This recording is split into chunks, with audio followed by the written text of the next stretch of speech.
ಅಪ್ಪ, ಈ ಹೊಸ ವರ್ಷದಲ್ಲಿ 2ನೇ ದಿನ ಉಪವಾಸವಾಗಿ ಸೇರಿ ಬಂದ ನಮ್ಮೆಲ್ಲರನ್ನ ನಿಮ್ಮ ಕರಳಲ್ಲಿ ಒಪ್ಪಿಸಿಕೊಡ್ತಾ ಇದ್ದ ಕರ್ತನೆ. ನೀನು ಪರಿಶುದ್ಧನು, ನೀನು ಸರ್ವಶಕ್ತನು, ನೀನು ಮಹೋನ್ನತನು ಆಗಿರೋದ್ರಿಂದ ನೀನು ನಾಮಕ್ಕೆ ಸ್ತೋತ್ರ. ಅಪ್ಪ, ಹೊಸ ವರ್ಷ ಪ್ರತಿದಿನ ದಿನಗಳು ಬದಲಾಗ್ತಾ ಇದೆ, ವ್ಯವಸ್ಥೆಗಳು ಬದಲಾಗ್ತಾ ಇದೆ. ಅಪ್ಪ, ಅನೇಕ ಸಮಸ್ಯೆಗಳು ಎದುರಾಗುವುದುಂಟು. ಒಂದು ಹೊಸ ವರ್ಷನ ಕಳಿಬೇಕಂದ್ರೆ ಒಂದು ಬೆಟ್ಟವನ್ನು ಹತ್ತಿದ ರೀತಿಯಲ್ಲಿ, ಬೆಟ್ಟ ಹತ್ತುವಾಗ ಆಯಾಸ ಬರ್ತದೆ, ಸಮಸ್ಯೆಗಳು ಬರ್ತದೆ, ಸಂಕಷ್ಟಗಳು ಬರ್ತದೆ. ಅವೆಲ್ಲದರಿಂದ ನಾವು ಯಾವ ರೀತಿ ಜಯಿಸಬೇಕು, ಪರಲೋಕಕ್ಕೆ ನಾವು ಯಾವ ರೀತಿ ಹೇರು ಹೋಗಬೇಕು, ಅಲ್ಲಿ ತನಕ ನಾವು ಏನು ಮಾಡಬೇಕು, ಏನು ಎದುರಿಸ್ಬೇಕೆಂಬುದಾಗಿ ನಮ್ಗೆ ಕಲಿಸ್ಕೊಡು. ನೀನು ಸಹಾಯ ಮಾಡಿ ಆಶೀರ್ವಿಸು. ಯೇಸುವಿನ ನಾಮದಲ್ಲಿ ಪ್ರಾರ್ಥನೆ ತಂದೆ, ಆಮೆನ್. ದೇವ್ರ ನಾಮ ಸ್ತೋತ್ರವಾಗಲಿ. ಮತ್ತಾಯನ ಬರೆದ ಮಾರ್ಕನ ಬರೆದ ಸುವಾರ್ತೆ 9ನೇ ಅಧ್ಯಾಯ 29ನೇ ವಚನ ಹೀಗೆ ಹೇಳುತ್ತೆ. ಮಾರ್ಕನ ಬರೆದ ಸುವಾರ್ತೆ 9ನೇ ಅಧ್ಯಾಯ 29ನೇ ವಚನ ಏನು ಹೇಳುತ್ತೆ ಅಂದರೆ, ಆತನು ಈ ಜಾತಿಯು ದೇವರ ಪ್ರಾರ್ಥನೆ ಮತ್ತು ಉಪವಾಸದಿಂದಲೇ ಹೊರತು ಬೇರೆ ಯಾತರಿಂದಲೂ ಬಿಟ್ಟು ಹೋಗೋದಲ್ಲೆಂದು ಅವರಿಗೆ ಹೇಳಿದನು ಎಂಬುದಾಗಿದೆ. ಅಂದರೆ ಈ ಲೋಕದಲ್ಲಿ ಕೆಲವು ಸಮಸ್ಯೆಗಳು ನಾವು ಉಪವಾಸ ಮಾಡಿ ಪ್ರಾರ್ಥನೆಯಲ್ಲಿ ಕುತ್ಕೊಂಡ್ರೆ ಮಾತ್ರ ಬಿಟ್ಟು ಹೋಗ್ತದೆ. ಹಾಗಾಗಿ ಕೆಲವು ಪ್ರಾರ್ಥನೆಗಳು, ಕೆಲವು ಸಮಸ್ಯೆಗಳು ಸುಮ್ಮನೆ ಒಂದು ಸಣ್ಣ ಪ್ರಾರ್ಥನೆ ಮಾಡಿದ್ರೆ ತಕ್ಷಣ ದೇವರು ಉತ್ತರ ಕೊಡ್ತಾ ಇರ್ತಾನೆ. ಆದರೆ ಕೆಲವು ಪ್ರಾರ್ಥನೆಗಳು ಬೇಗ ಉತ್ತರ ಸಿಗೋದಿಲ್ಲ. ಕಾರಣ ಏನಂದರೆ ಅದು ಕಠಿಣವಾಗಿರ್ತದೆ, ಘೋರವಾಗಿರ್ತದೆ, ಅದು ಸೈತಾನ್ನಿಂದ ಬಂಧಿಸಲ್ಪಟ್ಟಿರ್ತದೆ.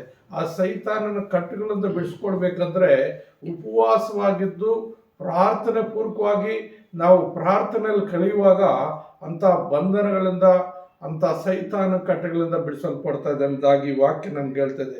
ಹಾಗಾಗಿ ಪ್ರಿಯ ನನ್ನ ಸಹೋದರ ಸಹೋದರರೇ, ಈ ಒಂದು ದಿನದಲ್ಲಿ ವಾಕ್ಯದ ಅಂಶ ಏನಂದರೆ ಸಂಕಷ್ಟಗಳು, ಅಂದರೆ ಸಫರಿಂಗ್, ಅಂದರೆ ಸಂಕಷ್ಟಗಳು ಯಾಕೆ ಬರ್ತದೆ ಎಂಬುದಾಗಿ ನೋಡುವಾಗ, ಸಂಕಷ್ಟಗಳೆಂದರೆ ವ್ಯಥೆ ಬರ್ಬೋದು, ಸಂಕಟ ಬರ್ಬೋದು, ವಿಪತ್ತು ಬರ್ಬೋದು, ತಾಪತ್ರಯಗಳು, ಯಾತನೆ, ಶೋಕ, ಹಿಂಸೆ, ರೋಗಗಳು, ನಾನಾ ರೀತಿಯಲ್ಲಿ ಇವುಗಳು ಏನಾಗ್ತದೆ, ಹೆಚ್ಚಾಗಿ ದೇವರ ಜನಾಂಗಕ್ಕೆ ಜನಾಂಗದವರಾದ ನಮ್ಮ ಜೀವಿತಗಳಲ್ಲಿ ಬರುವಂಥಗಳಾಗಿ. ಯಾಕೆಂದರೆ ನಾವು ದೇವರಲ್ಲಿ ಎಷ್ಟು ನಂಬಿಕೆಯಲ್ಲಿ, ಭಕ್ತಿಯಲ್ಲಿ, ಭಯದಲ್ಲಿ ಜೀವಿಸೋದಕ್ಕೆ ಪ್ರಯತ್ನ ಮಾಡ್ತೀವೋ, ದೇವರೊಟ್ಟಿಗೆ ಇರೋದಕ್ಕೆ ನಾವು ಪ್ರಯತ್ನ ಮಾಡ್ತೀವೋ, ಸೈತಾನನು ಅಷ್ಟು ಹೆಚ್ಚಾಗಿ ನನ್ನ ಜೀವಿತದಲ್ಲಿ ಆತನು ಹೋರಾಡಲಿಕ್ಕಿರ್ತಾನೆ. ಹಾಗಾಗಿ ಸೈತಾನನು ದೇವರ ಮಕ್ಕಳಿಗೆ ಹೆಚ್ಚಾಗಿ ಶೋಧನೆ ತರ್ತಾನೆ. ಮತ್ತು ಅನ್ಯರಿಗೆ ತನ್ನ ರಾಜ್ಯದಲ್ಲಿ, ಸೈತಾನ್ ರಾಜ್ಯದಲ್ಲಿ ಜೀವಿಸೋದವ್ರಿಗೆ ಯಾವ ಕಷ್ಟಗಳು ಕೊಡೋದಿಲ್ಲ. ಅವ್ರಿಗೆ ಸಿಕ್ಕಾಪಟ್ಟೆ ಹೆಂಗೆ ಬೇಕಾದ್ರೆ ಹಂಗೆ ಜೀವಿಸ್ಬೋದು. ಆದರೆ ದೇವ್ರ ಮಕ್ಕಳಿಗೆ ಏನಾಗ್ತದೆ, ಸಮಸ್ಯೆಗಳು ಎದುರಾಗ್ತಾ ಇರ್ತವೆ, ಸೈತಾನ ಶೋಧಿಸ್ತಾ ಇರ್ತಾನೆ. ಅದಕ್ಕೆ ಮತ್ತಾಯನ ಬರೆದ ಸುವಾರ್ತೆಯಲ್ಲಿ ಏನು ಹೇಳ್ತದೆ ಅಂದರೆ, ಮತ್ತಾಯನ ಬರೆದ ಸುವಾರ್ತೆ 5ನೇ ಅಧ್ಯಾಯದಲ್ಲಿ 4ನೇ ವಚನ ಒಂದು ಮಾತು ಹೇಳ್ತದೆ. ಮತ್ತಾಯನ ಬರೆದ ಸುವಾರ್ತೆ 5ನೇ ಅಧ್ಯಾಯ 4ನೇ ವಚನ ಏನು ಹೇಳುತ್ತಂದರೆ, ದುಃಖ ಪಡುವವರು ಧನ್ಯರು. ದುಃಖ ಪಡುವವರು ಧನ್ಯರು, ಅವರು ಸಮಾಧಾನ ಹೊಂದುವರು ಎಂಬುದಾಗಿ. ಪ್ರಿಯ ನನ್ನ ಸಹೋದರ ಸಹೋದರಿ, ಈ ಲೋಕದಲ್ಲಿ ಕಷ್ಟ ಬಂದಾಗ, ಶೋಧನೆ ಬಂದಾಗ ದುಃಖ ಪಡೆದ್ರೆ ನಾವು ಧನ್ಯರಂತೆ. ಯಾಕಂದರೆ ದೇವರಲ್ಲಿದ್ದು ನಾವು ಸಂಕಷ್ಟಗಳು ಅನುಭವಿಸುವಾಗ ಆ ಸಂಕಷ್ಟಗಳ ಪ್ರತಿಫಲ ಮುಂದೆ ನಮ್ಗೆ ಏನೋ ಒಂದು ದೊಡ್ಡ ಆಶೀರ್ವಾದ ದೇವರು ಇಟ್ಟಿದ್ದಾನೆ. ಹಾಗಾಗಿ ಸೈತಾನ ಎಷ್ಟು ನಮ್ಮನ್ನು ಶೋಧಿಸ್ತಾನೋ ಅಷ್ಟು ನಾವು ದೇವರಲ್ಲಿ ಬಲವಾಗಿ ನಿಲ್ಲೋದಕ್ಕೆ ಅವಕಾಶಗಳಾಗಿರ್ತದೆ. ಆದ್ದರಿಂದ ಈ ಸಂಕಷ್ಟಗಳು ನಾವು ಇದಕ್ಕಾಗಿ ನೇಮಿಸಲ್ಪಟ್ಟಿದ್ದೀವಿ ಅಂತ ನಾವು ನೋಡ್ತೀವಿ. 1 ಥೆಸಲೋನಿಕದಲ್ಲಿ ನಾವು ನೋಡುವಾಗ ಮೊದಲನೇದಾಗಿ 1 ಥೆಸಲೋನಿಕ ಸಂಕಷ್ಟಗಳು ಯಾಕೆ ಅಂತ ನೋಡುವಾಗ ಪ್ರೇರೆ 1 ಥೆಸಲೋನಿಕ 3:3 ಏನು ಹೇಳುತ್ತಂದ್ರೆ, ಸಂಕಷ್ಟಗಳನ್ನು ಅನುಭವಿಸುವುದಕ್ಕಾಗಿ ನಾವು ನೇಮಿಸಲ್ಪಟ್ಟವರೆಂದು ನೀವು ಬಲ್ಲಿರಷ್ಟೇ, ನೀವೇ ಬಲ್ಲಿರಷ್ಟೇ. ಅಂದರೆ ಸಂಕಷ್ಟಗಳನ್ನು ಅನುಭವಿಸುವುದಕ್ಕಾಗಿ ನಾವು ನೇಮಿಸಲ್ಪಟ್ಟದ್ದು. ಈ ಲೋಕದಲ್ಲಿ ಸಂಕಷ್ಟಗಳು ನಮ್ಗೆ ಬರುವಾಗ, ನಾವು ಅದನ್ನು ಎದುರಿಸುವಾಗ ಮುಂದಿನ ದಿನಮಾನಗಳಲ್ಲಿ ನಾವು ಏನಾಗ್ತೇವೆ, ಮುಂದಕ್ಕೆ ಹೋಗೋದಕ್ಕೆ ಮಾರ್ಗ ಇದೆ. ಹಾಗಾಗಿ ಈ ಲೋಕದಲ್ಲಿ ಸಂಕಷ್ಟಗಳು, ಕಷ್ಟಗಳು, ಸಮಸ್ಯೆಗಳು ಬರುವಾಗ ನಾವು ಭಯಪಡೋಷ್ಟಿಲ್ಲ. ಇನ್ನು ಹೆಚ್ಚಾಗಿ ದೇವರಲ್ಲಿ ಉಪವಾಸವಾಗಿ ಪ್ರಾರ್ಥನೆಯಲ್ಲಿ ಕೂತ್ಕೊಳ್ಳುವಾಗ ಆ ದೇವರಾತ್ಮ ನಮ್ಮನ್ನು ಬಲಪಡಿಸ್ತಾ ಇರ್ತಾನೆ. ಸಂಕಷ್ಟಗಳು ಬರುವುದು ನಮ್ಗೆ ಏನಕ್ಕಂದ್ರೆ ದೇವರ ರಾಜ್ಯಕ್ಕೆ ಪ್ರವೇಶ ಮಾಡೋದಕ್ಕಾಗಿ, ದೇವರ ರಾಜ್ಯಕ್ಕೆ ನಾವು ಹತ್ತಿರ ಆಗೋದಕ್ಕಾಗಿ.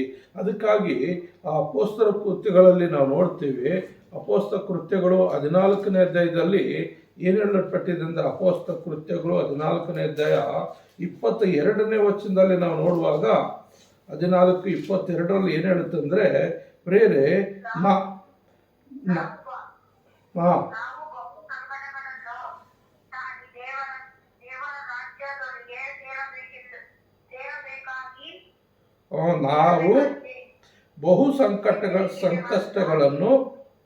ನಾವು ಬಹು ಸಂಕಟಗಳನ್ನು ತಾಳಿ ದೇವರ ರಾಜ್ಯದಲ್ಲಿ ಸೇರಬೇಕೆಂಬುದಾಗಿ ಎಚ್ಚರಿಕೆಯ ಮಾತನ್ನು ಹೇಳಿ ಕ್ರಿಸ್ತ ನಂಬಿಕೆಯಲ್ಲಿ ಸ್ಥಿರವಾಗಿರಿ ಎಂದು ಅವರನ್ನು ಧೈರ್ಯಗೊಳಿಸಿದರು ಎಂಬುದಾಗಿ ನಾವು ನೋಡ್ತೀವಿ. ಇಲ್ಲಿ ಪ್ರಿಯ ನನ್ನ ಸಹೋದರರೇ, ಪೌಲನು ಬಾರ್ನಬನು ದೇವರ ಮಕ್ಕಳಿಗೆ ಸಂಕಷ್ಟಗಳು ಬಂದಾಗ ಅವ್ರು ಏನು ಮಾಡ್ತಾರೆ, ಆ ದೇವರ ಮಕ್ಕಳನ್ನ ಧೈರ್ಯಗೊಳಿಸ್ತಾರೆ. ಯಾಕಂದರೆ ಈ ಸಂಕಷ್ಟಗಳು ಬರುವಾಗ ನಾವು ದೇವರ ರಾಜ್ಯಕ್ಕೆ ಹತ್ತಿರ ಆಗ್ತೀವಿ.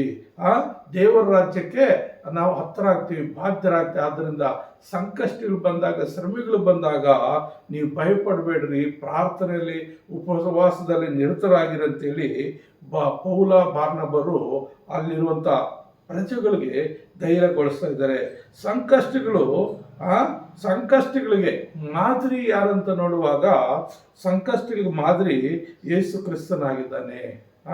ನಾವು 1 ಪೇತ್ರದಲ್ಲಿ 1 ಪೇತ್ರ 2ನೇ ಅಧ್ಯಾಯದಲ್ಲಿ ನಾವು ನೋಡುವಾಗ 1 ಪೇತ್ರ 2ನೇ ಅಧ್ಯಾಯದಲ್ಲಿ ಏನಂತ ಬರೆಯಲ್ಪಟ್ಟಿದೆ ಅಂದರೆ ಪ್ರಿಯರೇ, 2ನೇ ಅಧ್ಯಾಯ 21ನೇ ವಚನದಲ್ಲಿ ಈಗ ಬರೆಯಲ್ಪಟ್ಟಿದೆ ನೋಡ್ರಿ.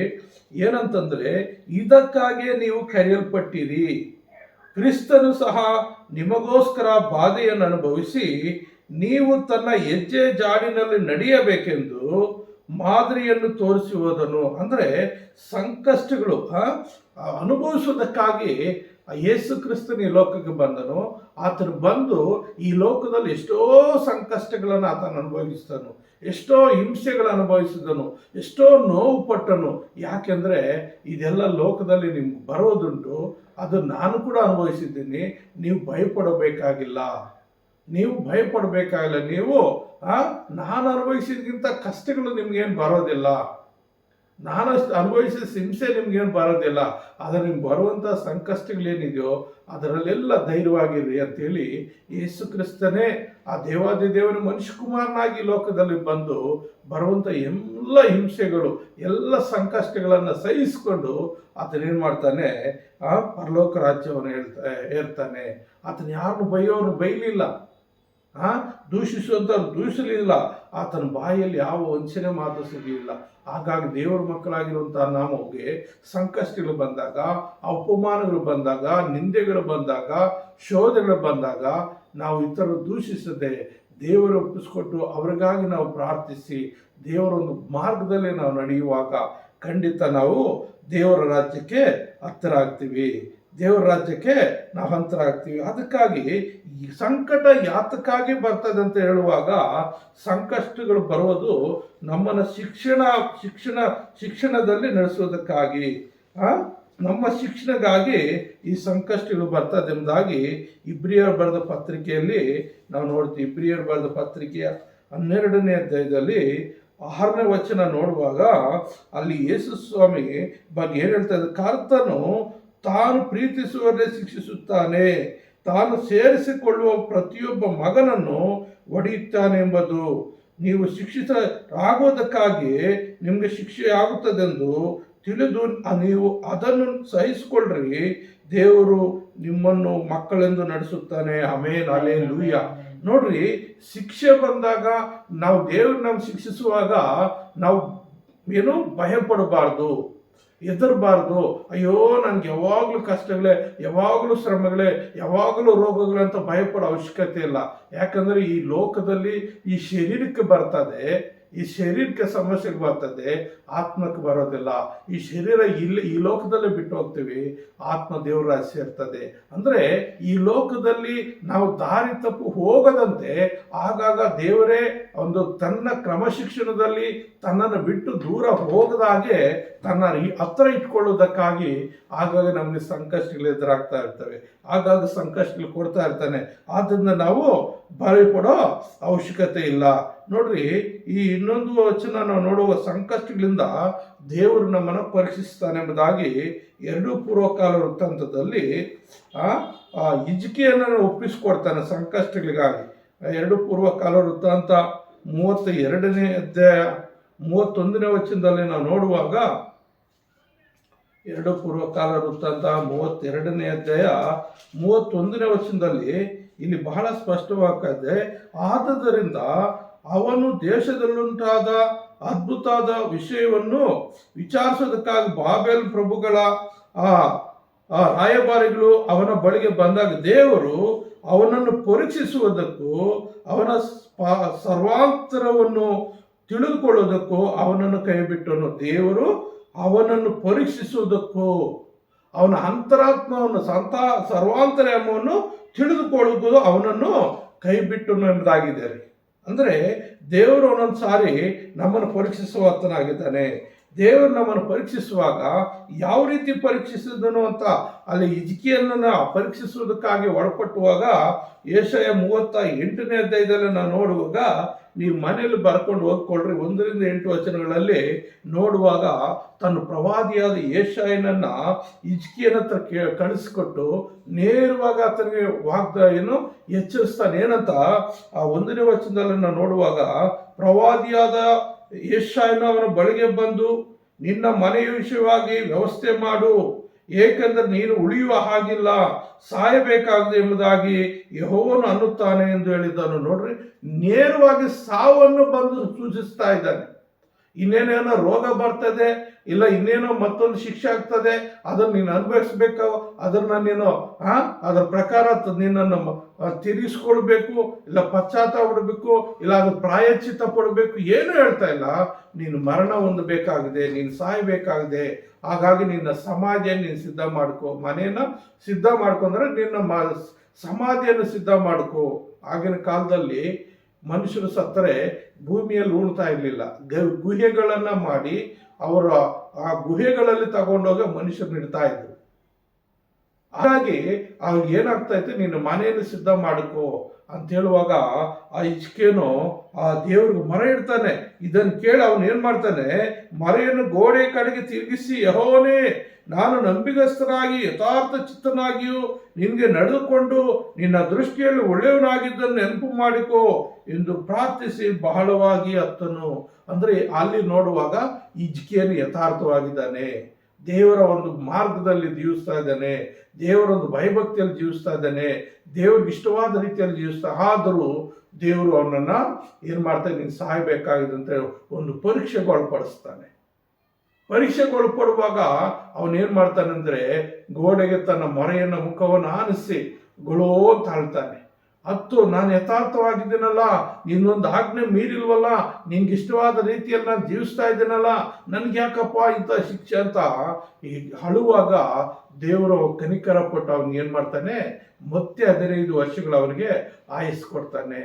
ಮತ್ತೆ 15 ವರ್ಷಗಳು ಆಯಸ್ಸು ಕೊಡ್ತಾನೆ ಪ್ರಿಯರೇ.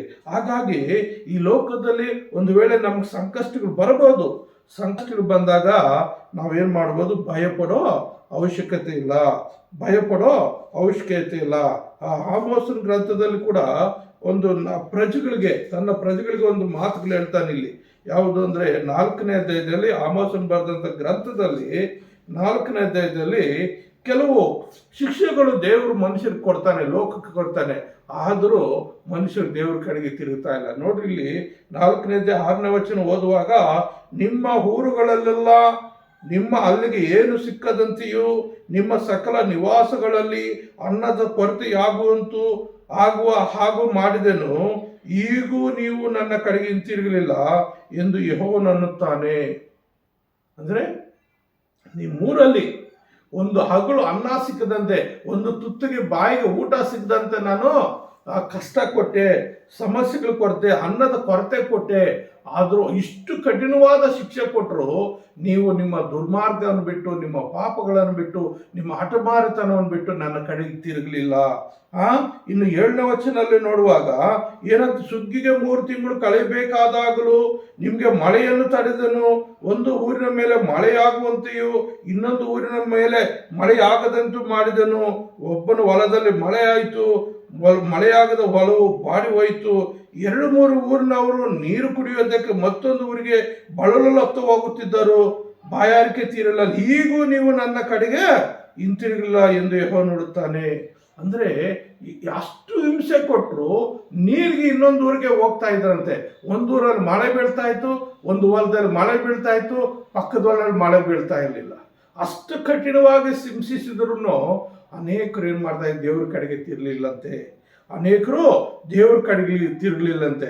ರೋಗಗಳ ವಿಷಯದಲ್ಲಿ 10ನೇ ವಚನ ನೋಡುವಾಗ ಏನ್ ಹೇಳ್ತಾರೆ ಅಂದ್ರೆ, ಐಗುಪ್ತದ ವ್ಯಾಧಿಗಳಂತ ವ್ಯಾಧಿಯನ್ನು ನಿಮಗೆ ಕಳುಹಿಸಿದನು, ನಿಮ್ಮ ಯುವಕರನ್ನು ಖಡ್ಗದಿಂದ ಹತಿಸಿದೆನು, ನಿಮ್ಮ ಅಶ್ವಗಳನ್ನು ಸೂರೆ ಮಾಡಿಸಿದೆನು, ನಿಮ್ಮ ದಂಡಿನ ಗಬ್ಬು ನಿಮ್ಮ ಮೂಗಿಗೆ ಬಡಿಯುವಂತೆ ಮಾಡಿದೆನು.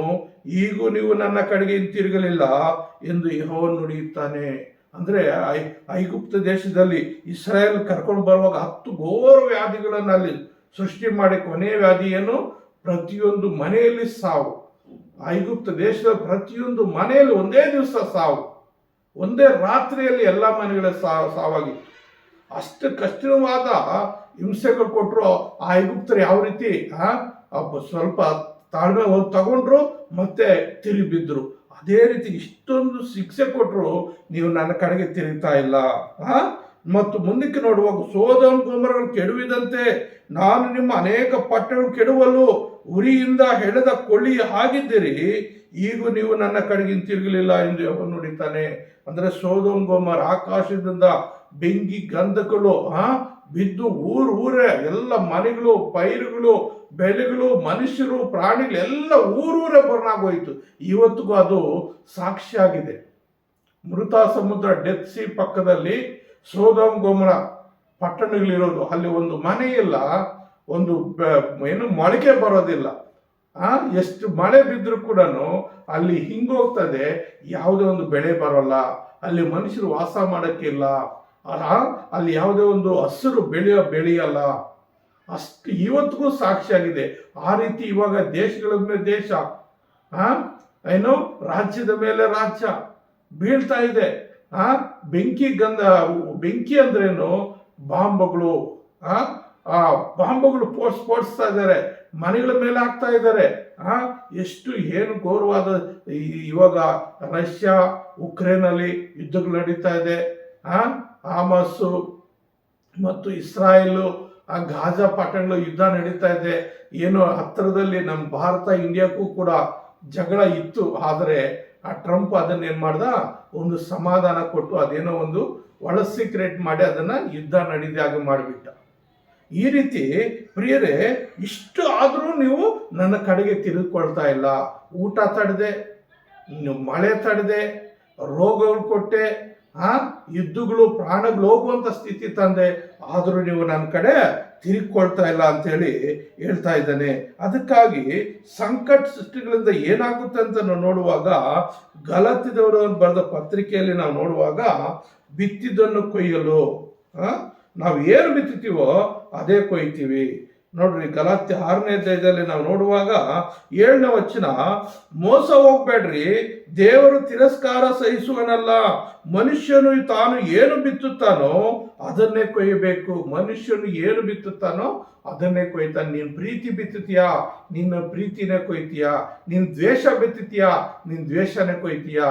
ನೀನು ಯಾರಿಗಾದ್ರೂ ಹಾನಿ ಮಾಡೋದು ಬಿತ್ತುತ್ತೀಯಾ, ನಿನಗೂ ಹಾನಿ ಆಗ್ತದೆ. ನಾವು ಎಸ್ತೇರ್ ಗ್ರಂಥದಲ್ಲಿ ನೋಡ್ತೀವಲ್ಲ, ಹಾಮಾನನು ಮೊರ್ದೆಕೈಯನ್ನ ನೇಣ್ಗಾಕ್ಬೇಕು ಅಂತೇಳಿ 50 ಮೊಳ ನೇಣ್ಗೊಂಬ ಸಿದ್ಧ ಮಾಡ್ತಾನೆ. ಆದ್ರೆ ಅದೇ ಮರಕ್ಕೆ ಅವನ್ನೇ ನೇಣಾಕ್ತಾರೆ. ಅಂದ್ರೆ ತಾನು ಏನು ಬಿತ್ತುತ್ತಾನೋ, ತಾನು ಏನು ಯೋಚಿಸ್ತಾನೋ ಅದು ಅವರಿಗೆ ರಿಟರ್ನ್ ಆಗ್ತದೆ. ಆದ್ದರಿಂದ ಪ್ರಿಯರೇ, ಸಂಕಷ್ಟಗಳು ಏನಾಗ್ತದೆ ಅಂದರೆ ನಾವು ಏನು ಬಿತ್ತುತ್ತೀವೋ ಅದನ್ನೇ ಕೊಯ್ದು. ಅದಕ್ಕಾಗಿ ಕ್ರಿಸ್ತನ ಮಾತುಗಳನ್ನು ನಾವು ಬಿತ್ತಬೇಕು, ಕ್ರಿಸ್ತಂದಿಗೆ ನಾವು ನಡಿಬೇಕು, ಕ್ರಿಸ್ತನೆಲ್ಲ ನಾವು ಜೀವಿಸಬೇಕು.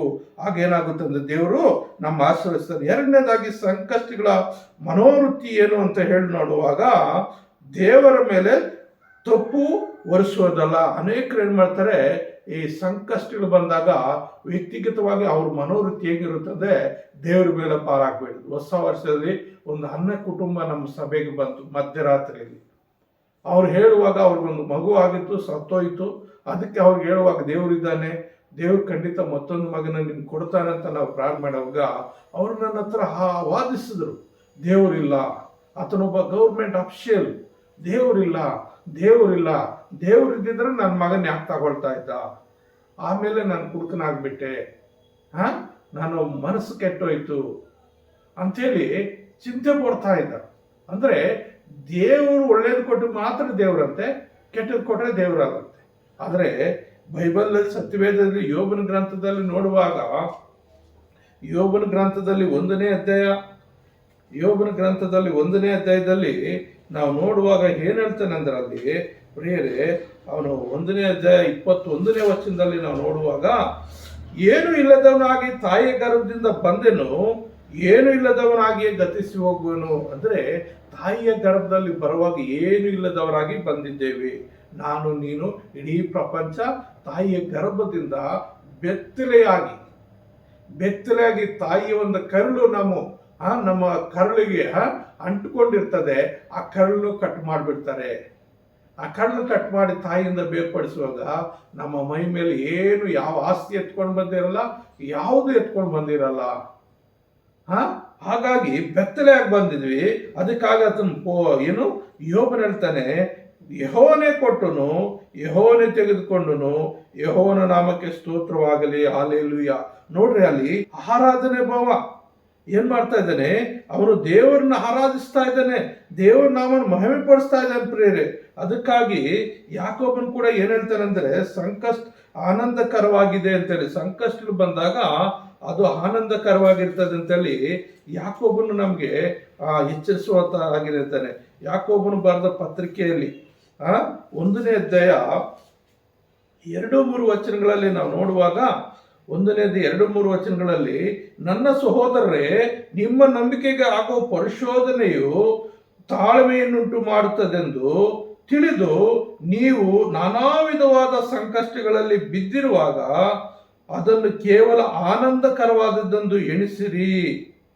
ಏನು, ನಿಮ್ಗೆ ಕಷ್ಟಗಳು ಬರ್ತದ, ಸಮಸ್ಯೆಗಳು ಬರ್ತದ, ಅದಕ್ಕೆ ನೀವೇನು ಮಾಡ್ಬೇಕಂದ್ರೆ ಅದು ಆನಂದಕರವಾಗಿ ನೀವು ಎಣಿಸಬೇಕು, ಅದು ಸಂತೋಷಕರವಾಗಿ ನೀವು ಎಣಿಸಬೇಕು ಎಂಬುದಾಗಿ ಬಹಳ ಸ್ಪಷ್ಟವಾಗಿ ಹೇಳ್ತಾ ಇದ್ದಾನೆ. ಅಂದರೆ ಸಂಕಷ್ಟಗಳ ಮನೋವೃತ್ತಿ ನಮ್ಮಲ್ಲಿ ಏನಿರಬೇಕಂದ್ರೆ, ಕಷ್ಟ ಬಂದಾಗ ದೇವರೇ ಇದರಿಂದ ಏನೋ ಒಂದು ಆಶೀರ್ವಾದ ಇದೆ ಅಂತೇಳಿ ಯೋಬನು ಯಾವ ರೀತಿ ದೇವರೇ ಕೊಟ್ಟನು ದೇವರೇ ತೆಗೆದುಕೊಂಡು ದೇವರ ಸ್ತೋತ್ರ ಅಂತ ಯಾವ ರೀತಿ ತನ್ನನ್ನು ಶರಣು ಮಾಡಿಕೊಂಡು ದೇವರನ್ನು ಮಹಿಮೆ ಪಡಿಸಿದನೋ, ಅದೇ ರೀತಿಯಲ್ಲಿ ಕಷ್ಟಗಳು ಬಂದಾಗ ನೀನಾಗ್ಲಿ ನಾನಾಗ್ಲಿ ಯಾರೇ ಆಗಲಿ ಕಷ್ಟ ಬಂದಾಗ ಇದರಿಂದ ಏನೋ ಒಂದು ಆಶೀರ್ವಾದ ಅಂತೇಳಿ ಅದರಿಂದ ನಾವೇನು ಮಾಡಬೇಕು, ಸಂತೋಷ ಪಡಬೇಕು. ಆ ಸಂಕಷ್ಟಗಳು ಬಂದಾಗ ಏನು ಮಾಡ್ತದೆ, ಆ ಶೋಧನೆ ಬಂದಾಗ ಏನು ಮಾಡ್ತದೆ ಅಂದರೆ ನಮಗೆ ತಾಳ್ಮೆ ಉಂಟು ಮಾಡ್ತದೆ, ಸಹಿಸುವಂತ, ಅದರಿಂದ ಮುಂದುವರಿಲಿಕ್ಕೆ ಒಂದು ಬೇರೆ ಒಂದು ಮಾರ್ಗ, ಆಲೋಚನೆ, ವಿವೇಕವನ್ನು ಕೊಟ್ಟು ಅದೇನು ಮಾಡ್ತದೆ, ನಾನಾ ವಿಧವಾದ ಕಷ್ಟಗಳು ಬಿದ್ದಿರುವಾಗ ಅದನ್ನು ಕೇವಲ ಆನಂದಕರವಾಗಿ ಎಣಿಸಿರಿ ಅಂತ. ನಾನಾ ಕಷ್ಟಗಳು ಒಂದಲ್ಲ, ಒಂದು ಹೋದ್ರೆ ಒಂದು ಬರ್ತಾ ಇದೆ ಕೆಲವ್ರ ಜೀವಿತದಲ್ಲಿ, ಒಂದು ಹೋದ್ರೆ ಒಂದು ಬರ್ತಾ, ಏನಪ್ಪಾ ಇದು ಜೀವಿತ, ಆ ನೆಮ್ಮದಿನೇ ಇಲ್ವೇ, ಸಮಾಧಾನ ಇಲ್ವೇ, ಒಂದು ಹೋಯ್ತು ಅಂದ್ರೆ ಮತ್ತೊಂದು ಬರ್ತಾ ಇದೆಯಲ್ಲ ಅಂಥೇಳಿ ಅನೇಕ ಸಾರಿ ಏನು ದೇವರು ನಂಬಿರೋಂಥ ಮಕ್ಕಳ ಬೇರೆ ಬೇರೆ ಆಚಾರ ವಿಚಾರಗಳು ಹೊರಟೋಗ್ತಾ ಇದ್ದಾರೆ. ಆದರೆ ಇಲ್ಲಿ ಯಾಕೋಬನು ಹೇಳ್ತಾ ಇದ್ದಾನೆ, ಅದು ಆನಂದಕರವಾದ ಎಣಿಸಿರಿ. ನಿಮ್ ಕಷ್ಟ ಬಂದಾಗ ಅದು ಆನಂದವಾಗಿ ನೀವು ಎಣಿಸಿರಿ ಅಂತ ಹೇಳ್ತಾ ಇದ್ದಾರೆ. 3ನೇದಾಗಿ ನೋಡುವಾಗ ಏನಂತಂದ್ರೆ ದೇವರಿಗೆ ಒಪ್ಪಿಸ್ಬಿಡುವು. 3ನೇದಾಗಿ ದೇವ್ರಿಗೆ ಒಪ್ಪಿಸ್ಬಿಡ್ರಿ. ಕಷ್ಟಗಳು ಬಂತ, ಆ ಕಷ್ಟಗಳು ನೀವೇನ್ ಮಾಡ್ಬೇಕು, ದೇವ್ರಿಗೆ ಒಪ್ಪಿಸ್ಬಿಡ್ರಿ ಅಂತ ಹೇಳಿ ನಾವು ಸ್ಪಷ್ಟವಾಗಿ ಹೇಳ್ತಾ ಇದ್ದೇವೆ. ನೋಡ್ರಿ, 1 ಪೇತ್ರ ಒಂದು ಪೇತ್ರ 2ನೇ ಅಧ್ಯಾಯ 23ನೇ ವಚನ ಏನಂತಂದ್ರೆ, ಬೈಯುವವರನ್ನು ಆತನ ಪ್ರತಿಯಾಗಿ ಬೈಲಿಲ್ಲ, ಆತನ ಬಾಧೆಯನ್ನು ಅನುಭವಿಸುವಾಗ ಯಾರನ್ನು ಬೆದರಿಸದೆ ನ್ಯಾಯವಾಗಿ ತೀರ್ಪು ಮಾಡುತ್ತವನಿಗೆ ತನ್ನ ಕಾರ್ಯವನ್ನು ಒಪ್ಪಿಸಿದನು. ನ್ಯಾಯವಾಗಿ ತೀರ್ಪು ಮಾಡೋದು ಯಾರು? ದೇವರು. ತಂದೆಯಾದ ದೇವರು ಪಕ್ಷಪಾತವಿಲ್ಲದೆ ಎಲ್ಲರಿಗೂ ಸರಿಸಮಾನವಾದ ತೀರ್ಪು ಮಾಡುವ ಆತನಾಗಿದ್ದಾನೆ. ಅದಕ್ಕೆ ಯೇಸು ಕ್ರಿಸ್ತನ ಏನ್ ಮಾಡ್ತಾನೆ?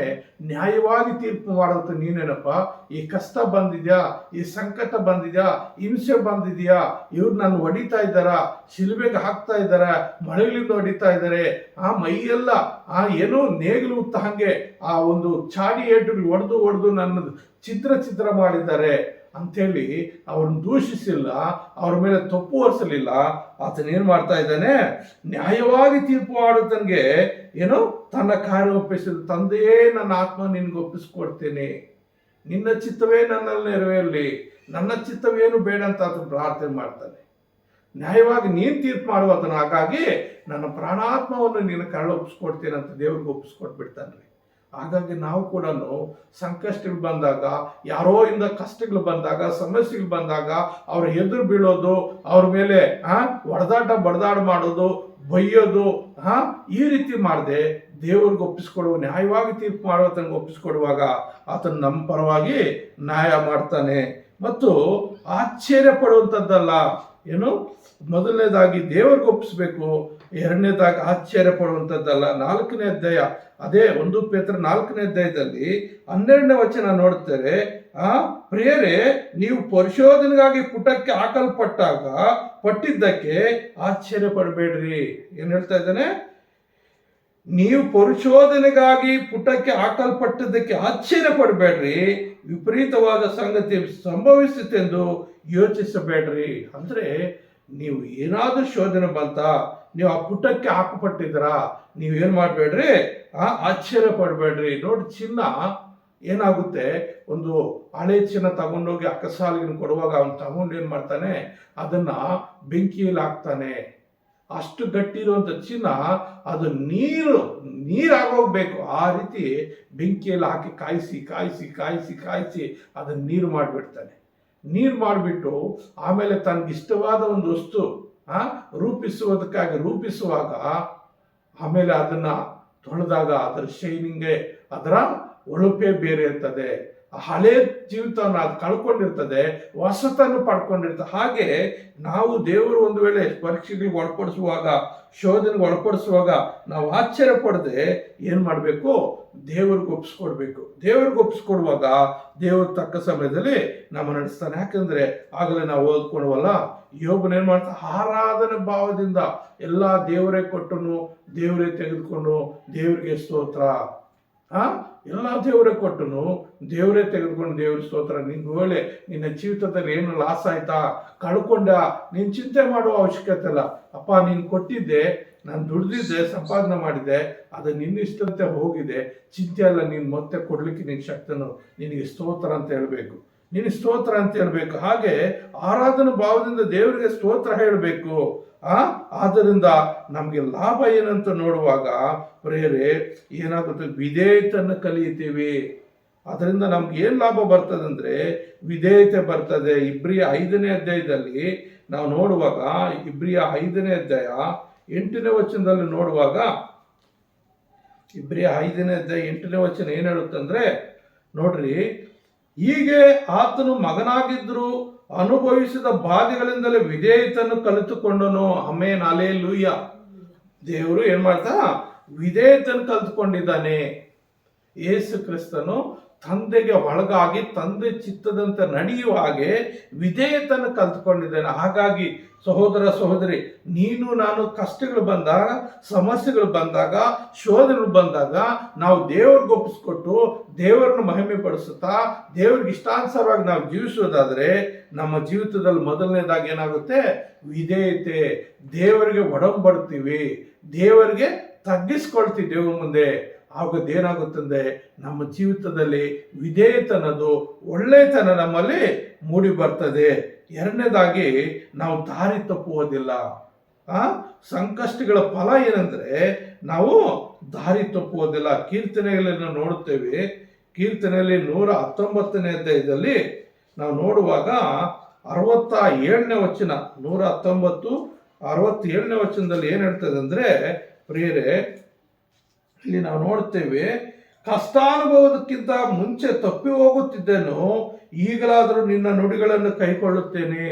ಅಂದ್ರೆ ಮೊದಲು ಕಷ್ಟ ಬರಕ್ ಮೊದಲು ನಮ್ಗಿಷ್ಟ ಬಂದಂಗೆ, ನಿನ್ಗಿಷ್ಟ ಬಂದಂಗೆ ಜೀವಿಸ್ತಾ ಇದ್ದೆ. ಯಾಕಂದ್ರೆ ನಿನ್ ಕಷ್ಟ ಅನ್ನೋದು ಗೊತ್ತಿಲ್ಲ, ಸಮಸ್ಯೆ ಅನ್ನೋದು ಗೊತ್ತಿಲ್ಲ, ದುಃಖ ಅನ್ನೋದು ಗೊತ್ತಿಲ್ಲ, ವೇದನೆ ಅನ್ನೋದು ಗೊತ್ತಿಲ್ಲ, ಹಿಂಸೆ ಅನ್ನೋದು ಗೊತ್ತಿಲ್ಲ.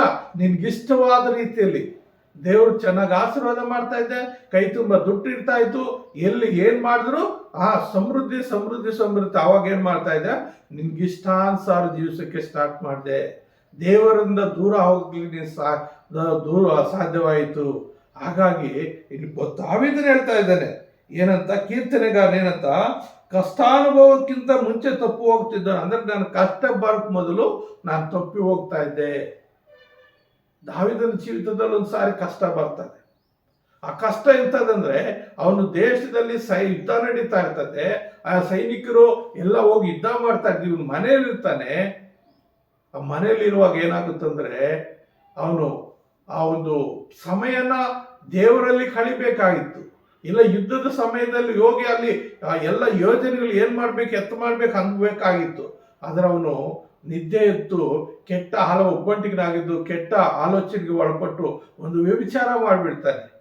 ವ್ಯಭಿಚಾರ ಮಾಡಿ ಅವನೇನು ತಪ್ಪು ಹೋಗ್ಬಿಡ್ತಾನೆ, ದಾರಿ ದೇವರಿಂದ ತಪ್ಪು ಹೋಗ್ತಾನೆ. ಅವಾಗ ದೇವರು ಅವನಿಗೆ ದಂಡಿಸ್ತಾನೆ, ದೇವರು ಅವನಿಗೆ ಶಿಕ್ಷೆ ಕೊಡ್ತಾನೆ. ಆ ಶಿಕ್ಷೆ ಕೊಟ್ಟಾಗ ಅವನೇನ್ ಮಾಡ್ತಾನೆ, ದೇವ್ರ ಹತ್ರ ಪಶ್ಚಾತ್ತಾಪಟ್ಟು 10 ಗೋಳಾಡಿ 51ನೇ ಕೀರ್ತನೆ ಬರೀತಾನೆ. ನಿನಗೆ ತಪ್ಪು ಮಾಡಿದ್ದೇನಪ್ಪ, ನಿನ್ಗೆ ವಿರುದ್ಧವಾಗಿ ತಪ್ಪು ಮಾಡಿದೆ, ನನ್ನ ತಪ್ಪನ್ನು ಕ್ಷಮಿಸಪ್ಪ, ಮನ್ನಿಸಪ್ಪ ಅಂತೇಳಿ ದೇವರ ಹತ್ರ ತಪ್ಪುಗಳು ಒಪ್ಕೊಳ್ತಾನೆ. ಅದಕ್ಕೆ ಇಲ್ಲಿ ಹೇಳ್ತಾ ಇದ್ದಾರೆ, ಈಗಲಾದರೂ ನಿನ್ನ ನುಡಿಗಳನ್ನು ಕೈಗೊಳ್ಳುತ್ತೇನೆ. ಅಂದ್ರೆ ಇವಾಗ ನಾನು ತಪ್ಪು ಹೋಗೋದಿಲ್ಲ, ನೀನ್ ಏನ್ ಹೇಳ್ತೀಯ, ನೀನು ಒಂದೊಂದು ನುಡಿ ಒಂದೊಂದು ಮಾತು ನಾನು ಕೈಕೊಂಡು ನಾನು ನಡೀತಾ ಇದ್ದೇನೆ. ಅಂದ್ರೆ ಪ್ರಿಯರೇ, ಈ ನಾವು ಏನಾಗ್ತವೆ, ಕಷ್ಟಗಳು ಬರುವಾಗ, ಸಂಕಷ್ಟಗಳು ಬರುವಾಗ ನಾವು ದೇವರನ್ನ ಹಾತ್ಕೊಂಡು ದೇವರಿಂದ ತಪ್ಪಿ ಹೋಗೋದಿಲ್ಲ. ಸಂಕಷ್ಟ ಫಲ ಏನಂದ್ರೆ, ನಾವು ದಾರಿ ತಪ್ಪುವುದಿಲ್ಲ, ದೇವರ ಮಾರ್ಗ ಬಿಟ್ಟು ಪಕ್ಕಕ್ಕೆ ಹೋಗೋದಿಲ್ಲ. ಮತ್ತು 3ನೇದಾಗಿ ನೋಡುವಾಗ ನಾವು ಬಲಶಾಲಿಗಳಾಗುತ್ತೇವೆ. ಏನಾಗ್ತೇವೆ, ನಾವು ಬಲಶಾಲಿಗಳಾಗ್ತೇವೆ. ಅದೇ 1 ಪೇತ್ರದಲ್ಲಿ ನಾವು ನೋಡುವ 5ನೇ ಅಧ್ಯಾಯದಲ್ಲಿ, 1 ಪೇತ್ರ 5ನೇ ಅಧ್ಯಾಯ ಪ್ರೇರೆ 10ನೇ ವಚನದಲ್ಲಿ, 5ನೇ ಅಧ್ಯಾಯ 10ನೇ ವಚನ ಏನು ಹೇಳ್ತಂದ್ರೆ, ಕ್ರಿಸ್ತನಲ್ಲಿ ನಿಮ್ಮನ್ನು ತನ್ನ ನಿತ್ಯ ಪ್ರಭಾವಕ್ಕೆ ಕರೆದ ಕೃಪಾಪೂರ್ಣನಾದ ದೇವರು ತಾನೇ ನೀವು ಸ್ವಲ್ಪ ಕಾಲ ಬಾಧೆಪಟ್ಟ ಮೇಲೆ ನಿಮ್ಮನ್ನು ಯೋಗ್ಯ ಸ್ಥಿತಿಗೆ ತಂದು ನೆಲೆಗೊಳಿಸಿ ಬಲಪಡಿಸೋನು. Hallelujah, hallelujah. ಪ್ರಿಯ ನನ್ನ ಸಹೋದರ, ನೋಡ್ತೀವಿ, ಕ್ರಿಸ್ತನಲ್ಲಿ ನಿಮ್ಮನ್ನು ನಿತ್ಯ ಪ್ರಭಾವಕ್ಕೆ ಕರೆದ ಕೃಪಾಪೂರ್ಣನಾದ ದೇವರು ತಾನೇ ನೀವು ಸ್ವಲ್ಪ ಕಾಲ ಬಾಧೆ ಪಟ್ಟ ಮೇಲೆ, ಅಂದ್ರೆ ಈ ಲೋಕದಲ್ಲಿ ನೀನು ಬರುವಂತ ಬಾಧೆ ಸ್ವಲ್ಪ ಕಾಲ, ಅಲ್ಪ ಕಾಲ, ಅದು ನಿನ್ನನ್ನ ಏನು ಶಾಶ್ವತವಾಗಿ ಇಟ್ಕೊಂಡಿರಲ್ಲ. ದೇವರಿಂದ ಶಿಕ್ಷೆ ಬಂದಿದೆ ಅಂದ್ರೆ ಅದರಲ್ಲಿ ದೇವರು ನಿನ್ನ ಒಂದು ಒಳ್ಳೆ ಮಾರ್ಗಕ್ಕೆ ನಡೆಸುವುದಕ್ಕಾಗಿ, ನಿನ್ನ ಕ್ರಮ ಪಡಿಸುವುದಕ್ಕಾಗಿ, ಅಕ್ಕಸಾಲಿಗನು ಆ ಒಂದು ಹಳೆ ಬಂಗಾರ ತೆಗೆದು ಹೊಸ ಬಂಗಾರವಾಗಿ ಮಾಡ್ಬೇಕಂದ್ರೆ, ತನ್ಗಿಷ್ಟವಾದ ಬಂಗಾರ ರೀತಿಯ ವಸ್ತುವನ್ನು ಮಾಡ್ಬೇಕಂದ್ರೆ ಯಾವ ರೀತಿಯಲ್ಲಿ ಬೆಂಕಿಗೆ ಹಾಕಿ ಅದನ್ನ ಕುಟ್ಟಿ ಕೆಲವು ಹುಳಿಗಳು ಇವೆಲ್ಲ ತಗೊಂಡು ಅದನ್ನ ಅರಿದು ಬರೆದು ಎಲ್ಲ ಮಾಡಿ ಅದನ್ನು ಒಂದು ಆಕಾರಕ್ಕೆ ತರ್ತಾನೋ, ಅದೇ ರೀತಿಯಲ್ಲಿ ನಿನ್ನನ್ನು ದೇವರ ರಾಜ್ಯಕ್ಕೆ ಸೇರಿಸುವುದಕ್ಕಾಗಿ ಸ್ವಲ್ಪ ಕಾಲ ನಿನಗೆ ಕಷ್ಟ ಕೊಟ್ಟರು, ಬಾಧೆ ಪಟ್ಟ ಮೇಲೆ ನಿಮ್ಮನ್ನು ಯೋಗ್ಯ ಸ್ಥಿತಿಗೆ ತಂದು, ಏನಂತ, ಸರಿಯಾದ ಸ್ಥಿತಿಯಲ್ಲಿ ಯೋಗ್ಯ ಸ್ಥಿತಿಗೆ ತಂದು ನೆಲೆಗೊಳಿಸಿ ಬಲಪಡಿಸೋನು. Amen, hallelujah. ಹಾಗಾಗಿ ಪ್ರಿಯರೇ, ಆತನು ನಮ್ಮನ್ನು ಯೋಗ್ಯ ಸ್ಥಿತಿಗೆ ತರುವುದಕ್ಕಾಗಿ ನಮ್ಮನ್ನ ಮಾಡಿದ್ದಾನೆ. ಮತ್ತು ಈ ಪ್ರಿಯ ಆತನ ಪವಿತ್ರವಲ್ಲೇ ಪಾಲು ಹೊಂದಿದ ಸಂಕಷ್ಟಗಳ ಫಲ ಏನಂದ್ರೆ, 4ನೇದಾಗ ಆತನ ಪವಿತ್ರತೆಯಲ್ಲಿ ನಾವು ಪಾಲು ಹೊಂದ್ತೀವಿ. 12ನೇ ಅಧ್ಯಾಯ ಇಪ್ರಿಯ 12ನೇ ಅಧ್ಯಾಯ 10ನೇ ವಚನದಲ್ಲಿ ನಾವು ನೋಡ್ತೀವಿ ಏನಂದ್ರೆ, ಆ ತಂದೆಗಳು ಕೆಲವು ದಿವಸಗಳ ಪ್ರಯೋಜನವನ್ನು ಲಕ್ಷ್ಯಕ್ಕೆ ತೆಗೆದುಕೊಂಡು ತಮ್ಮ ಮನಸ್ಸಿಗೆ ತೋರಿಸಿದಂತೆ ನಮ್ಮನ್ನು ಶಿಕ್ಷಿಸಿದರು. ಆತನಾದರೂ ನಾವು ತನ್ನ ಪರಿಶುದ್ಧತೆಯಲ್ಲಿ ಪಾಲುಗಾರರಾಗಬೇಕೆಂದು ನಮ್ಮ ಹಿತಕ್ಕಾಗಿ ಶಿಕ್ಷಿಸಿದನು. ಪ್ರಿಯ ನನ್ನ ಸಹೋದರರೇ, ಈ ಲೋಕದ ನಮ್ಮ ತಂದೆ ತಾಯಿಗಳು ಈ ಲೋಕದಲ್ಲಿ ಜೀವಿಸೋದಕ್ಕಾಗಿ ಅವ್ರಿಗಿಷ್ಟವಾದ ರೀತಿಯಲ್ಲಿ ಜೀವಿಸೋದಕ್ಕಾಗಿ ನಮ್ಮನ್ನು ಶಿಕ್ಷಿಸ್ತಾರೆ. ಆದರೆ ನಮ್ಮ ತಂದೆಯಾದ ದೇವರಾದರೂ ಏನಂತೆ, ನಾವು ತನ್ನ ಪರಿಶುದ್ಧತೆಯಲ್ಲಿ ಪಾಲುಗಾರರಾಗಬೇಕಂದ್ರೆ ಯಾರ? ಯೇಸು ಕ್ರಿಸ್ತನ ಪರಿಶುದ್ಧತೆಯಲ್ಲಿ ನಾವು ಪಾಲುಗಾರರಾಗಬೇಕು. ಯೇಸು ಕ್ರಿಸ್ತನ ಯಾರು? ಆತನ ಒಂದು ಬಾಯಲ್ಲಿ ಒಂದು ಕೆಟ್ಟ ಮಾತು ಬರಲಿಲ್ಲ, ದೂಷಿಸೋನು ದೂಷಿಸಿಲ್ಲ, ಯಾವ ಪಾಪ ಮಾಡಲಿಲ್ಲ. ಈ ಲೋಕದಲ್ಲಿ 33 ವರ್ಷ ಜೀವಿಸಿದ ನಮ್ಮ ಹಾಗೆ. ಆದರೆ ಯಾರು ಈತನು ಜೀವಿತದಲ್ಲಿ ಒಂದು ಕಳಂಕ ಇದೆ, ಒಂದು ಮಚ್ಚೆ ಇದೆ ಅಂತ ತೋರ್ಸಕ್ಕಾಗ್ಲಿಲ್ಲ. ಅಂದ್ರೆ ಯೇಸು ಕ್ರಿಸ್ತನು ಯಾವ ರೀತಿ ಪವಿತ್ರತೆಯಲ್ಲಿದ್ದಾನೋ, ಪರಿಶುದ್ಧತೆಯಲ್ಲಿದ್ದಾನೋ, ಆ ಪರಿಶುದ್ಧತೆಯಲ್ಲಿ ನಮ್ಮನ್ನು ಪಾಲುಗಾರರಾಗಿ ಮಾಡುವುದಕ್ಕಾಗಿ, ನಮ್ಮ ಹಿತಕ್ಕಾಗಿ ಶಿಕ್ಷಿಸ್ತಾನೆ. Hallelujah, amen. ಹಾಗಾಗಿ ದೇವರಿಂದ ಬರುವಂತ ಶಿಕ್ಷೆ, ದೇವರಿಂದ ಬರುವಂತ ಸಂಕಷ್ಟಗಳು ನಾವು ಭಯಪಡಬೇಕಾಗಿಲ್ಲ. ನಮ್ಮನ್ನು ಪರಿಶುದ್ಧತೆಗೆ ನಡೆಸ್ಕೊಂಡು ಹೋಗ್ತದೆ. ನಾವು ಪರಿಶುದ್ಧತೆಯಲ್ಲಿ ನಾವು ಪಾಲುಗಾರರಾಗ್ತೀವಿ. ಆ ಪಾಲು ಕೊಡ್ತಾನೆ. ಯೇಸು ಕ್ರಿಸ್ತನಲ್ಲಿರುವಂತ ಪರಿಶುದ್ಧತೆ ನಮ್ಗೆ ಪಾಲು ಕೊಡ್ತಾನೆ. ಮತ್ತು 12ನೇ ಅಧ್ಯಾಯ 11ನೇ ವಚನದಲ್ಲಿ ನಾವು ನೋಡುವಾಗ ಆ ನೀತಿಯನ್ನು ಹುಟ್ಟಿಸ್ತದೆ. ಆ 11ನೇ ವಚನ ಏನ್ ಹೇಳ್ತಂದ್ರೆ, ಯಾವ ಶಿಕ್ಷೆಯಾದ್ರೂ ತತ್ಕಾಲಕ್ಕೆ ಸಂತೋಷವಾಗಿ ತೋಚದೆ ದುಃಖಕರವಾಗಿ ತೋಚುತ್ತದೆ, ಆದರೂ ತರುವಾಯ ಅದು ಶಿಕ್ಷೆ ಹೊಂದಿದವರಿಗೆ ನೀತಿ ಎಂಬ ಫಲವನ್ನು ಕೊಟ್ಟು ಮನಸ್ಸಿಗೆ ಸಮಾಧಾನ ಉಂಟು ಮಾಡುತ್ತದೆ. ಆಮೇನ್, ಹಲ್ಲೆಲೂಯಾ. ಏನಂದ್ರೆ ನೀತಿ ಎಂಬ ಫಲವನ್ನು ಕೊಟ್ಟು ಮನಸ್ಸಿಗೆ ಸಮಾಧಾನ ಉಂಟು ಮಾಡ್ತದೆ ಅಂತಾರೆ. ಯಾವ ಶಿಕ್ಷೆ ಆಗಲಿ ಈ ಲೋಕದಲ್ಲಿ ದೇವರು ಬಂದ ಶಿಕ್ಷೆ ಏನಾಗ್ತದೆ? ಆ ನೀತಿಯ ಫಲವನ್ನು ಕೊಡ್ತದೆ ಮತ್ತು ಸಮಾಧಾನ ಕೊಡ್ತದೆ. ಆದರೆ ಲೋಕದಲ್ಲಿ ಕೊಡುವಂತ ಸುಖ ಸಂತೋಷ ಈ ಸೈತಾನ್ ಕೊಡುವಂಥದ್ದು ನಮ್ಮನ್ನ ಸಮಾಧಾನದಲ್ಲಿ ನಡೆಸೋದಿಲ್ಲ. ಸೈತಾನ್ ಪಿಕ್ಚರ್ಗೆ ಹೋಗು ಅಂತ ಹೇಳ್ತಾನೆ, ಸಿನಿಮಾಗೆ ಹೋಗು ಅಂತ ಹೇಳ್ತಾನೆ, ಇಲ್ಲ ಒಂದು ಬಾರ್ಕ್ ಹೋಗು ಅಂತಾನೆ, ಇಲ್ಲ ಯಾವುದೋ ಒಂದು ಹೆಂಗಸಿನ ಜೊತೆಲಿ ಹೋಗು ಅಂತಾನೆ. ಆ ಹೆಂಗಸಿನ ಜೊತೆಲಿ ಇದ್ದಷ್ಟು ಮಾತ್ರ ಸಂತೋಷ, ಆ ಸಿನಿಮಾ ಥಿಯೇಟರ್ ಇದ್ದಷ್ಟು ಮಾತ್ರ ಸಂತೋಷ, ಆ ಬಾರಲ್ಲಿದ್ದು ಸ್ವಲ್ಪ ಹೊತ್ತು ನಿದ್ದೆ ಮಾಡೋ ತನಕ ಸಂತೋಷ ಸಮಾಧಾನ. ಅದು ನಿದ್ದೆ ಆ ಸಮಯ ಕಳೆದೋಯ್ತಂದ್ರೆ ಅದಕ್ಕೊಂದು ಇಷ್ಟೊಂದು ಟೈಮ್ ಇರ್ತದೆ. ಕಳೆದೋದ್ಮೇಲೆ ಮತ್ತೆ ಅವನು ವ್ಯಸನಕ್ಕೆ ಒಳಗಾಗ್ತಾನೆ, ದುಃಖಕ್ಕೆ ಒಳಗಾಗ್ತಾನೆ, ಶೋಧನೆಗೊಳಗಾಗ್ತಾನೆ. ಆದರೆ ದೇವ್ರು ಕೊಡುವಂತ ಪ್ರೀತಿ, ದೇವ್ರು ಕೊಟ್ಟ ಸಮಾಧಾನ ನಿತ್ಯವಾಗಿರ್ತದೆ. ಅದು ನಿತ್ಯತ್ವಕ್ಕೆ ನಡೆಸುವಂತದ್ದಾಗಿದೆ. ಅದು ನೀತಿಯನ್ನು ಹುಟ್ಟಿಸ್ತದೆ. ಅಷ್ಟೇ ಅಲ್ಲದೆ ಸಂಕಷ್ಟದ ಫಲ ಏನಂದ್ರೆ ಹೇರಳವಾದ ಆದರಣೆ ನೀಡ್ತದೆ. ಎಷ್ಟೋ ಹೇರಳವಾದಂತ ವರ್ಣಿಸಲಾರದಂತ ಆದರಣೆ ನೀಡ್ತದೆ. 2 ಕೊರಿಂಥದಲ್ಲಿ ನಾವು ನೋಡುವಾಗ 2 ಕೊರಿಂಥ 1ನೇ ಅಧ್ಯಾಯದಲ್ಲಿ 2 ಕೊರಿಂಥ 1ನೇ ಅಧ್ಯಾಯ 5ನೇ ವಚನ ಓದುವಾಗ, ಯಾಕೆಂದರೆ ಕ್ರಿಸ್ತನ ನಿಮಿತ್ತ ನಮಗೆ ಬಾಧೆಗಳು ಹೇಗೆ ಹೇರಳವಾಗಿ ಉಂಟಾಗುತ್ತವೆಯೋ ಹಾಗೆ ಆದರಣೆ ಕೂಡ ಕ್ರಿಸ್ತನ ಮೂಲಕ ಹೇರಳವಾಗಿ ಉಂಟಾಗುತ್ತದೆ. ಆಮೇನ್, ಆಮೇನ್, ಆಮೇನ್, ಹಲ್ಲೆಲೂಯಾ. ನೋಡ್ರಿ ಏನ್ ಹೇಳ್ತಾ ಇದ್ದಾನೆ, ಯಾಕೆಂದ್ರೆ ಕ್ರಿಸ್ತ ನಿಮಿತ್ತ ನಮಗೆ ಬಾಧೆಗಳು ಹೇಗೆ ಹೇರಳವಾಗಿ ಉಂಟಾಗುತ್ತವೋ ಹಾಗೆಯೇ ಆದರಣೆ ಕೂಡ ಕ್ರಿಸ್ತನ ಮೂಲಕ ಹೇರಳವಾಗಿ ಉಂಟಾಗ್ತದೆ. ಕ್ರಿಸ್ತನ ಮೂಲಕ ಬಾಧೆಗಳು ಏಕೆ ಉಂಟಾಗ್ತದೆ? ಸರಿಯಾದ ಮಾರ್ಗದಲ್ಲಿ ನಡೆಸೋದಕ್ಕಾಗಿ, ದೇವರ ರಾಜ್ಯದಲ್ಲಿ ಸೇರಿಸೋದಕ್ಕಾಗಿ, ಆತನೊಟ್ಟಿಗೆ ನಾವು ಯುಗಾಂತರಗಳು ಸಾವಿರಾರು ವರ್ಷ, ಕೋಟಾನು ಕೋಟಿ ವರ್ಷ ಆತನೊಟ್ಟಿಗೆ ಇರುವುದಕ್ಕಾಗಿ, ಆತನ ಪರಿಶುದ್ಧನಾಗಿರೋದ್ರಿಂದ ನಮ್ಮನ್ನು ಪರಿಶುದ್ಧ ಮಾಡುವುದಕ್ಕಾಗಿ ಅನೇಕ ಸಾರಿ ಶೋಧನೆಗಳು ತರಬಹುದು. ದಿನ ಒಂದು ಬಿಟ್ಟರೆ ಒಂದು ಬರ್ಬೋದು. ಆದರೆ ಇದೆಲ್ಲದರಿಂದ ಪರೀಕ್ಷಿಸಿ ನಾವು ಜಯ ಹೊಂದಿದಾಗ ಆತನಲ್ಲಿರುವಂತ ಹೇರಳವಾದ ಏನಾಗ್ತದೆ? ಆದರಣೆ ನಮಗೆ ಸಿಗ್ತದೆ, ಪರಲೋಕಕ್ಕೆ ನಡೆಸ್ತದೆ, ಸಮಾಧಾನ ಕೊಡ್ತದೆ. ಆದ್ದರಿಂದ ಪ್ರಿಯ ನನ್ನ ಸಹೋದರೇ, ಕೊನೆಯದಾಗಿ ನಾವು ನೋಡುವಾಗ ನಾವು ಶಿಕ್ಷಿತರು ಸರ್ವ ಗುಣವುಳ್ಳವರು, ಏನು ಕಡಿಮೆ ಇಲ್ಲದವರು ಆಗುತ್ತೇವೆ. ಏನು ಸರ್ವ ಶಿಕ್ಷಿತರು? ಯಾಕೋಬನು ಬರೆದ ಪತ್ರಿಕೆಯಲ್ಲಿ ನಾವು ನೋಡುವಾಗ 1ನೇ ಅಧ್ಯಾಯ 2-4 ವಚನಗಳಲ್ಲಿ ನಾವು ನೋಡುವಾಗ ಏನಂತ, ನನ್ನ ಸಹೋದರೇ, ನಿಮ್ಮ ನಂಬಿಕೆಗಾಗೋ ಪರಿಶೋಧನೆಯು ತಾಳ್ಮೆಯನ್ನುಂಟು ಮಾಡುತ್ತದೆ ಎಂದು ತಿಳಿದು ನೀವು ನಾನಾ ವಿಧವಾದ ಸಂಕಷ್ಟಗಳಲ್ಲಿ ಕಷ್ಟಗಳಲ್ಲಿ ಬಿದ್ದಿರುವಾಗ ಅದನ್ನು ಕೇವಲ ಆನಂದಕರವಾದದ್ದೆಂದು ಎಣಿಸಿರಿ. ಆ ತಾಳ್ಮೆ ಸಿದ್ಧಿಗೆ ಬರಲಿ, ಆಗ ನೀವು ಶಿಕ್ಷಿತರು, ಸರ್ವ ಸುಗುಣವುಳ್ಳವರು, ಏನು ಕಡಿಮೆ ಇಲ್ಲದವರು ಆಗಿರುವಿರಿ. ಆಮೇನ್, ಹಲ್ಲೆಲೂಯ. ಏನಂತೆ? ಸರ್ವ ಏನು ಇಲ್ಲಿ ಏನಂತದೆ?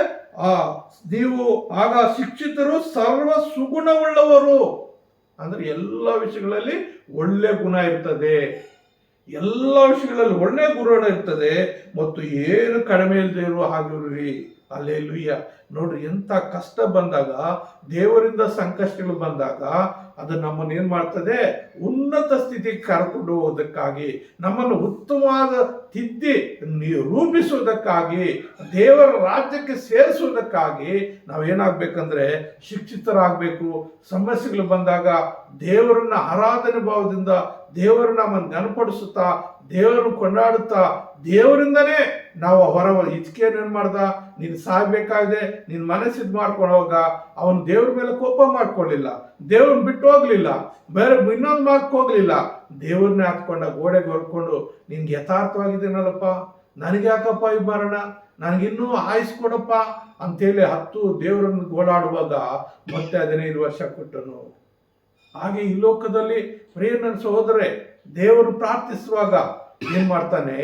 ಉಪವಾಸದಿಂದ ಪ್ರಾರ್ಥಿಸುವಾಗ ಈ ಲೋಕದಲ್ಲಿ ಬರುವಂತ ಎಲ್ಲ ಸಂಕಷ್ಟಗಳನ್ನು ಜಯ ಕೊಟ್ಟು ಮುಂದಿನ ದಿನಮಾನಗಳಲ್ಲಿ ನಮ್ಮ ಪರಲೋಕದಲ್ಲಿ ಒಂದು ನಿತ್ಯ ಜೀವಿತ ಕೊಟ್ಟು ಆ ನಿತ್ಯ ಜೀವಿತದಲ್ಲಿ ನಡೆಸೋದಕ್ಕಾಗಿ ಇಲ್ಲೆಲ್ಲ ನಮ್ಮನ್ನ ಆತನು ಸಿದ್ಧ ಮಾಡ್ತಾನೆ. ಅಂತ ದೇವಾದಿ ದೇವರಿಗೆ ಮಹಿಮೆ ಉಂಟಾಗಲಿ, ಅಂತ ದೇವಾದಿ ದೇವರಿಗೆ ಘನತೆ ಉಂಟಾಗಲಿ. ನಾವು ಪ್ರಾರ್ಥನೆ ಮಾಡಿಕೊಳ್ಳೋಣ. ಪ್ರೀತಿಯುಳ್ಳ ಏಸಯ್ಯ, ಏಸಯ್ಯ, ಏಸಯ್ಯ ಅಪ್ಪ, ಸಂಕಷ್ಟಗಳು ಯಾಕೆ ಬರ್ತದೆ ಎಂಬುದಾಗಿ ನಾವು ಕೇಳುವಾಗ ಸ್ವಾಮಿ, ಅನೇಕ ವಿಷಯಗಳು ನೀವು ವಾಕ್ಯದ ಮುಖಾಂತರ ನಮ್ಗೆ ಕಲಿಸ್ಕೊಟ್ಟಿದೆಯಪ್ಪ, ವಾಕ್ಯದ ಮುಖಾಂತರ ನಮ್ಗೆ ತಿಳಿಸ್ಕೊಟ್ಟಿದೆಯಪ್ಪ. ಹಾಗೆ ಸ್ವಾಮಿ, ಈ ಲೋಕದಲ್ಲಿ ಎಷ್ಟೋ ಮಕ್ಕಳು ಸಂಕಷ್ಟಗಳಲ್ಲಿದ್ದಾರಪ್ಪ, ಸಮಸ್ಯೆಗಳಲ್ಲಿದ್ದಾರಪ್ಪ, ದುಃಖದಲ್ಲಿದ್ದಾರಪ್ಪ, ರೋಗದಲ್ಲಿದ್ದಾರಪ್ಪ, ಶ್ರಮೆಗಳಲ್ಲಿದ್ದಾರಪ್ಪ, ಸಾಲಗಳಲ್ಲಿದ್ದಾರಪ್ಪ. ಈ ಎಲ್ಲಗಳಿಂದ ಬಿಡಿಸಿಯಪ್ಪ, ಅವ್ರನ್ನ ಸರಿಯಾದ ಮಾರ್ಗದಲ್ಲಿ ನೀನು ನಡೆಸಲಿಕ್ಕೆ ಶಕ್ತನು, ಆದರಣೆ ಕೊಡ್ಲಿಕ್ಕೆ ನೀನು ಶಕ್ತನು, ನಿತ್ಯ ಜೀವಿತ ಕೊಡ್ಲಿಕ್ಕೆ ನೀನು ಶಕ್ತನು ಅಪ್ಪ. ನಿತ್ಯ ಜೀವಿತ ಕೊಡುವುದಕ್ಕಾಗಿ ಈ ಲೋಕಕ್ಕೆ ಅಪ್ಪ, ನಮಗೋಸ್ಕರ ನಮ್ಮ ಪಾಪ ನಿವಾರಣೆ ಮಾಡೋದಕ್ಕಾಗಿ ಮನುಷ್ಯ ಕುಮಾರನಾಗಿ ಬಂದೆ ಸ್ವಾಮಿ. ನಿನ್ನ ರಕ್ತವನ್ನು ಸುರಿಸಿದೆ ಸ್ವಾಮಿ, ನಮಗೂ ಮಾದರಿಯಾಗಿ ನಿಂತೆ ಸ್ವಾಮಿ ಅಪ್ಪ. ಹಾಗಾಗಿ ನಿನ್ನ ಮಾದರಿಯಲ್ಲಿ ಅಪ್ಪ, ನಿನ್ನ ಒಂದು ಮಾರ್ಗದಲ್ಲಿ ನಾವು ಜೀವಿಸುವಾಗಿದ್ದೇವ್ರೆ.